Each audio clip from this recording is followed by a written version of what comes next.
Assalamualaikum warahmatullahi wabarakatuh. Kembali lagi berjumpa dalam pelajaran matematika SMP kelas 8 bersama saya Ibu Veronica Kurniasari.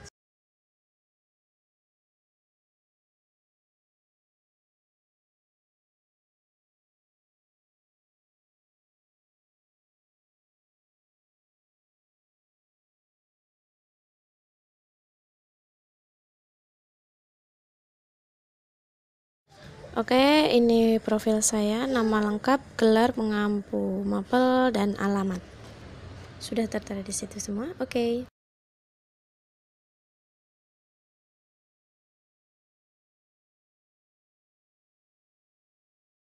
Oke, pada pertemuan kali ini kita akan mempelajari mengenai teorema Pythagoras. Yang pertama, dalam bab teorema Pythagoras, kita akan mempelajari rumus dan dalil dari Pythagoras.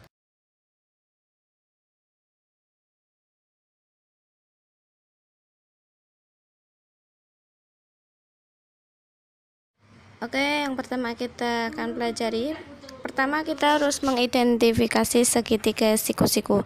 Di situ sudah saya sajikan sebuah gambar segitiga siku-siku. Yang pertama diketahui di situ ada sisi tegak disingkat dengan ST, kemudian ada unsur sisi alas disingkat dengan SA, dan sisi miring disingkat dengan SM. Di sini sisi miring disebut juga dengan sisi hipotenusa. Nah, sisi miring ini berhadapan langsung dengan sudut segitiga.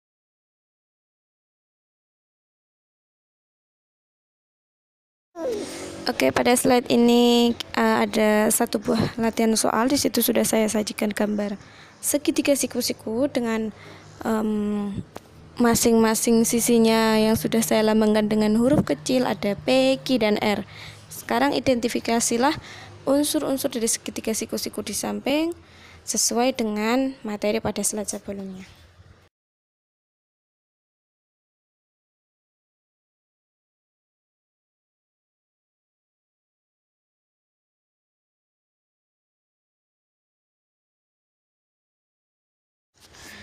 Nah, yang selanjutnya di sini ada rumus teorema Pythagoras.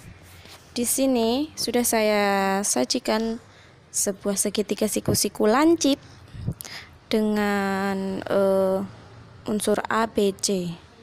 Nah, rumusnya itu ada C kuadrat, C kecil ya di situ, sama dengan A kuadrat ditambah B kuadrat. Atau C kuadrat itu adalah sisi AC.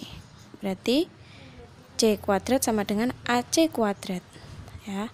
Kemudian di situ A kuadrat itu sama dengan sisi BC kuadrat. Dan B kuadrat di situ sama dengan sisi AB kuadrat. Maka rumusnya C kuadrat sama dengan A kuadrat ditambah B kuadrat, atau AC kuadrat ditambah AB kuadrat ditambah BC kuadrat. Keterangannya sudah ada di situ ya.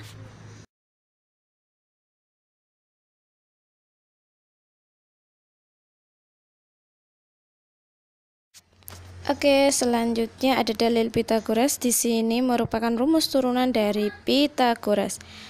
Rumus yang pertama itu kan ada rumus C kuadrat sama dengan A kuadrat ditambah B kuadrat.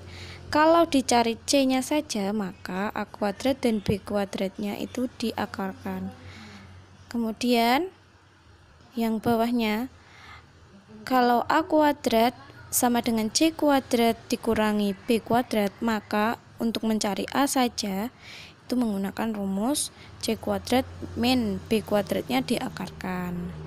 Sama halnya dengan yang A kuadrat, untuk mencari B kuadrat caranya juga B kuadrat sama dengan C kuadrat dikurangi A kuadrat. Untuk mencari B sama dengan yang A tadi ya, C kuadratnya dikurangkan dengan A kuadrat, setelah itu diakarkan. Baik, sekarang kita masuk ke contoh soal. Di sini ada contoh soal yang pertama. Sudah saya sajikan sebuah gambar segitiga siku-siku dengan unsur A, B, C. Sisi AB panjangnya 6 cm, sisi BC panjangnya 8 cm, dan yang ditanyakan adalah sisi miring atau sisi AC atau hipotenusanya. Bagaimana cara mencari sisi AC? Kita menggunakan dari materi slide sebelumnya, yaitu dalil Pitagoras, turunan rumus Pitagoras. Jadi untuk mencari AC di sini kita harus menentukan dulu rumusnya. Karena AC itu adalah sisi hipotenusa atau sisi miring, maka kita menggunakan rumus akar AB dikuadratkan ditambah dengan BC dikuadratkan. Sisi AB di situ panjangnya 6, maka 6 dikuadratkan. Ditambah dengan sisi BC di situ 8, maka 8 dikuadratkan. Sehingga AC-nya adalah akar dari 6 kuadrat ditambah B kuadrat. Sama dengan akar 36 ditambah dengan akar 64. Kalau dijumlah didapatkan akar 100, maka akar dari 100 adalah 10 cm. Mohon maaf di situ salah ya, saya menulisnya 100 cm, harusnya 10 cm. Kemudian contoh soal yang kedua, di situ sudah ada gambar segitiga siku-siku juga dengan unsur P, Q, R. Di mana panjang PQ-nya ada 10 cm dan panjang PR-nya adalah 26 cm. Pertanyaannya, tentukanlah sisi alas atau sisi QR dari gambar segitiga di bawah. Oke, pembahasannya di sini. Untuk mencari sisi QR, kita menggunakan juga dalil Pitagoras, yaitu QR sama dengan akar PR-nya dikuadratkan dikurangi PQ-nya dikuadratkan. Di mana panjang PR adalah 26 cm, maka PR-nya 26 dikuadratkan dikurangi dengan PQ-nya 10 dikuadratkan. 26 dikuadratkan hasilnya 676 dikurangi 10 dikuadratkan hasilnya 100. Maka akar dari 676 dikurangi 100 adalah akar 576. Dan akar dari 576 sendiri adalah 24 cm. Jadi panjang dari QR adalah 24 cm. Dan contoh yang terakhir, contoh ketiga, ada sebuah gambar segitiga siku-siku juga. Di situ sudah saya sajikan unsur-unsurnya. Ada tingginya di situ yang ditanyakan ya. Tinggi segitiganya yang ditanyakan saya lambangkan dengan huruf T kecil. Kemudian diketahui juga sisi alasnya 28 cm dan sisi miringnya 35 cm.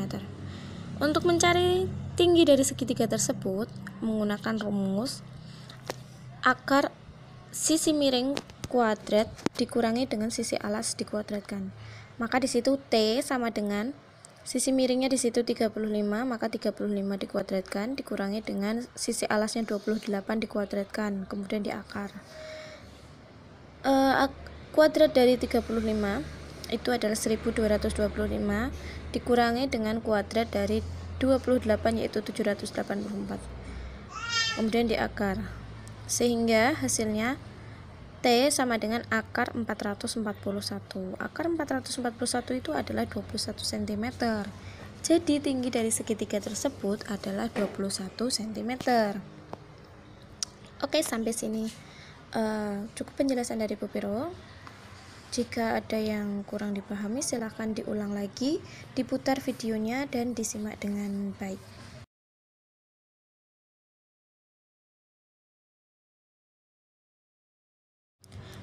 Oke, terima kasih. Cukup sekian pertemuan kali ini mengenai rumus dan dalil Pitagoras. Kita lanjutkan di materi selanjutnya dengan latihan-latihan soal mengenai dalil dan rumus Pitagoras. Oke, terima kasih. Saya akhiri pertemuan kali ini.